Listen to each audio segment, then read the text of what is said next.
नमस्कार, खबरों की खबर में आपका स्वागत है।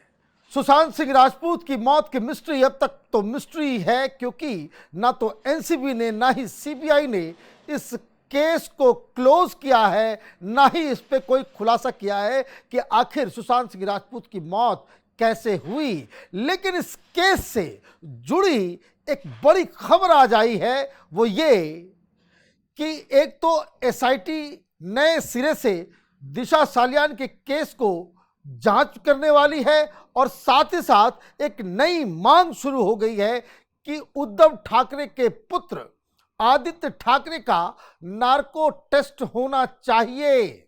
और ये मांग न सिर्फ असेंबली के अंदर, असेंबली के बाहर राजनेता कर रहे हैं, बल्कि आज तो सुशांत सिंह राजपूत के पिता के सिंह ने भी इसकी मांग कर दी है कि आदित्य ठाकरे का नार्को टेस्ट होना चाहिए।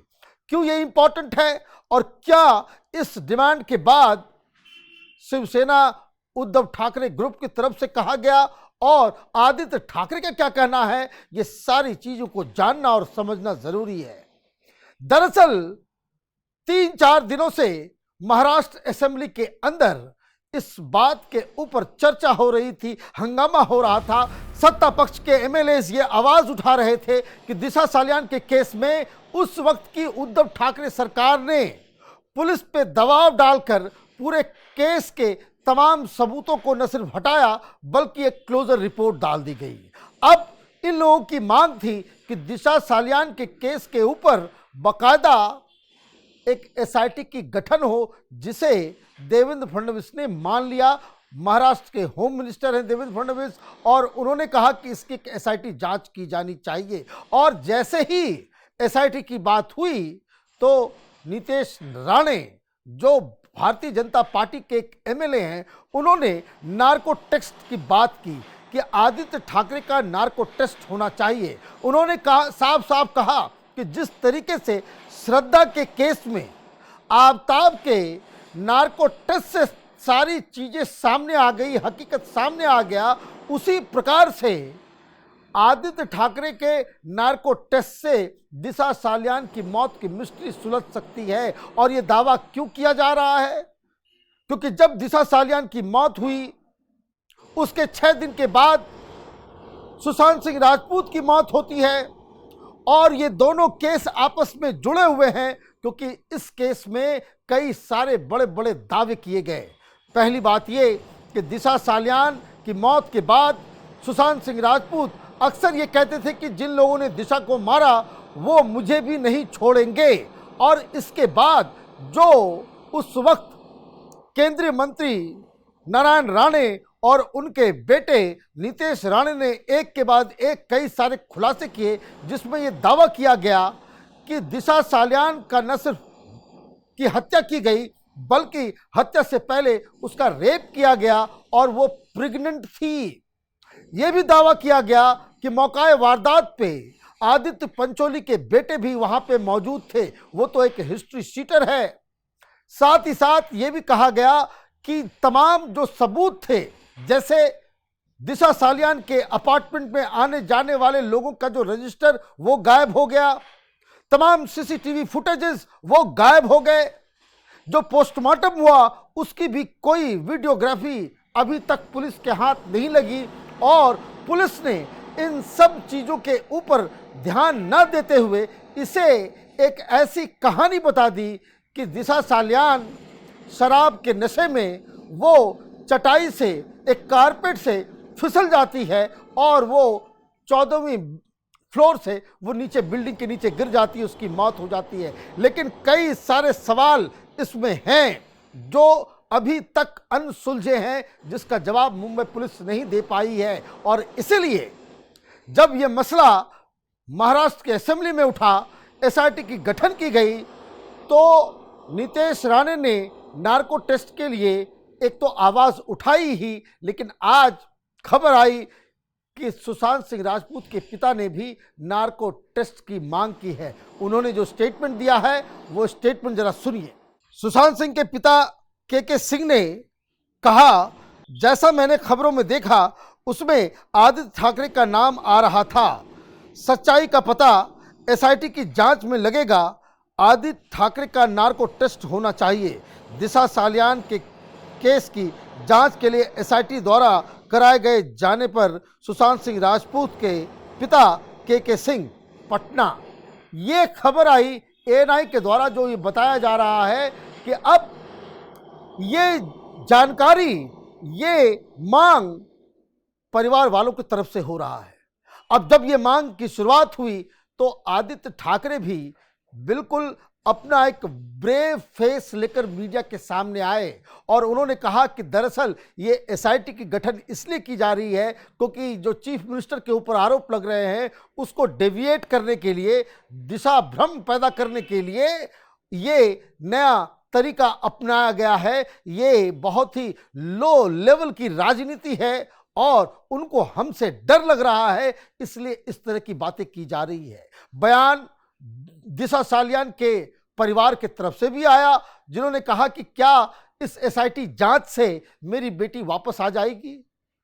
मुंबई पुलिस ने केस को क्लोज कर दिया और इस क्लोजर के बाद हमें अब कोई न्याय नहीं चाहिए, हमें शांति से रहने दो और दिशा सालियान की आत्मा को भी शांति से रहने दिया जाए।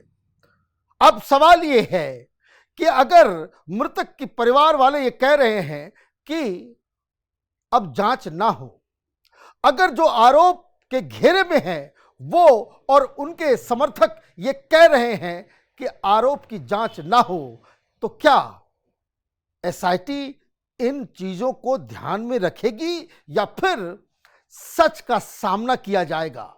सवाल दिशा सालियान के परिवार का नहीं है। दिशा सालियान की मौत का रिश्ता एक ऐसे मर्डर, एक ऐसी हत्या, एक ऐसे आत्महत्या, एक ऐसे केस से है जिसके लिए दुनिया भर में करोड़ों लोग इसकी सच्चाई जानना चाहते हैं। और ऐसे में अगर कोई ताला दिशा सालियान के केस में बंद है, जिसके खुलने से ये सुशांत सिंह राजपूत के मौत की मिस्ट्री का पूरा खुलासा हो जाए, तब तो परिवार की बात या फिर किसी की भी बात नहीं चलनी चाहिए, क्योंकि ये मसला न्याय का है। ये जो क्रिमिनल केसेस जो होते हैं वो स्टेट वर्सेस आरोपी होते हैं, इसमें परिवार का ज्यादा कुछ होता नहीं है। अब सवाल दूसरा ये उठता है कि भाई आदित्य ठाकरे का नाम जो लिया जा रहा है, क्या ये राजनीति वश लिया जा रहा है? इसमें कोई शक नहीं है कि नारायण राणे और उनके बेटे आदित्य ठाकरे और उद्धव ठाकरे से इनकी निजी दुश्मनी है। इस वजह से यह बवाल उठाया जा रहा है, बार बार वो नाम लेते हैं, लेकिन अब तक उन्होंने कोई साक्ष्य या सबूत नहीं दिया है। लेकिन अब वो ये कह रहे हैं कि जो एसआईटी गठन की गई है उसके सामने हम सारे साक्ष्य और सबूत देंगे। अब एसआईटी क्या करती है? क्या सीबीआई की तरह ये भी जांच के नाम पे समय काटेगी या फिर कोई इमीडिएट जांच करके इस केस को क्लोज करेगी? जो लोगों के मन में जो सवाल है उसके जवाब इस केस से, इस एसआईटी से, इसकी जांच से लोगों तक मिलेगा, ये आने वाला समय बताएगा। लेकिन कुछ सवाल हैं जिसका जवाब एसआईटी को देना चाहिए, मुंबई पुलिस को भी देना चाहिए और सरकार को उन अधिकारियों से भी पूछना चाहिए जिन लोगों ने दिशा सालियान के केस को इन्वेस्टिगेट किया था। अगर ये एक सिर्फ और सिर्फ एक एक्सीडेंट था, अगर मुंबई पुलिस ये कहती है कि चटाई से वो स्लिप करती है और सीधे नीचे गिर जाती है, ये कैसे पॉसिबल है कि कोई व्यक्ति स्लिप करके अपनी बालकनी से गिरे और वो 13-14 फुट दूर चला जाए? वो बाउंड्री वॉल के बाहर वो मिली। अगर वो बिल्कुल नशे में धुत थी और वो वहां से गिरती है तो ऑब्वियसली वो सीधे सीधे गिरेगी। लेकिन ये सवाल सिर्फ इतना ही नहीं है, उसके शरीर पे कोई कपड़े नहीं थे। ये कैसे पॉसिबल है कि कोई आत्महत्या करने जाए तो सारे कपड़े खोल के वो आत्महत्या करे? चौथा बड़ा सवाल, वो सीसीटीवी फुटेज कहां है जो उस अपार्टमेंट में, उस हाउसिंग सोसाइटी में लगे हुए थे? उसकी रिकॉर्डिंग क्या मुंबई पुलिस दुनिया के सामने पब्लिक कर सकती है? क्या ये मुंबई पुलिस बताएगी कि वो जो एंट्री रजिस्टर होता है वो कहां गायब है? ऐसा कैसे हुआ कि लगातार जहां जहां जो मुख्य सबूत थे वो सबूत एक के बाद एक गायब होते चले गए? मुंबई पुलिस जिन लोगों ने इस केस को इन्वेस्टिगेट किया वो ये बताएं कि क्या दिशा सालियान के घर पे उस दिन पार्टी हो रही थी? उनको यह भी बताना पड़ेगा कि क्या उस पार्टी में आदित्य पंचोली का बेटा उस मीटिंग में मौजूद था?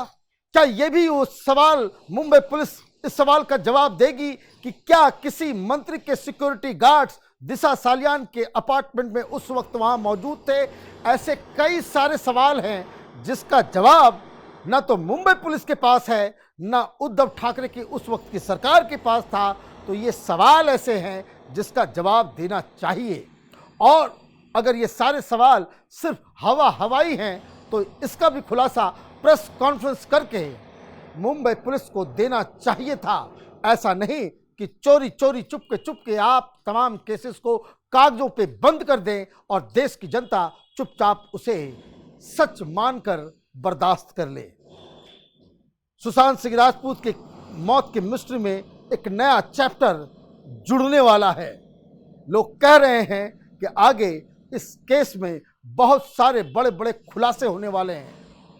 आप देखते रहिए कैपिटल टीवी। हमारे वीडियोस को लाइक कीजिए, शेयर कीजिए और कैपिटल टीवी को सब्सक्राइब कीजिए। धन्यवाद।